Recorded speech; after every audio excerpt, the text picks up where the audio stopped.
আজ আপনাদের জন্য আর একটা নতুন রান্না নিয়ে আসলাম। অসাধারণ একটা রান্না, যারা খান নাই একবার হলো ট্রাই করে দেখবেন। আসসালামু আলাইকুম আপুরা ভাইয়ারা, কেমন আছেন? আল্লাহর রহমতে আমি ভালো আছি, আশা করি আপনারাও ভালো আছেন। আস্ত পটলগুলা ভালো করে ধুয়ে ছিলকাগুলো আলাদা করে নিতে হবে। নেওয়ার পর যারা সামান্য পানি দিয়ে, যারা জাল বেশি খান কাঁচামরিচ বেশি দিবেন, যারা জাল কম খান তারা কাঁচামরিচ কম দিবেন। তারপর হালকা সিদ্ধ করে আলাদা করে রেখে দিবেন। তারপর ফ্রাই প্যানে সর্ষের তেল দিয়ে এক বাটি মতো পেঁয়াজ কুচি দিয়ে ভেজে আলাদা করে রেখে দিবেন।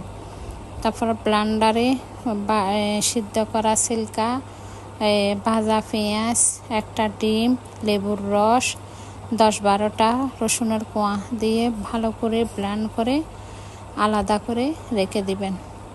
তারপর ফ্রাই প্যানে এক কাপ মতো পেঁয়াজ কুচি দিয়ে সর্ষের তেলের মধ্যে 1 কাপ মতো পেঁয়াজ কুচি দিয়ে ভালো করে ভেজে 2-3টা শুকনো মরিচ ভেঙে দিয়ে ভালো করে ভেজে তারপর ওই সিল্কা বাটাগুলো ঢেলে দিবেন।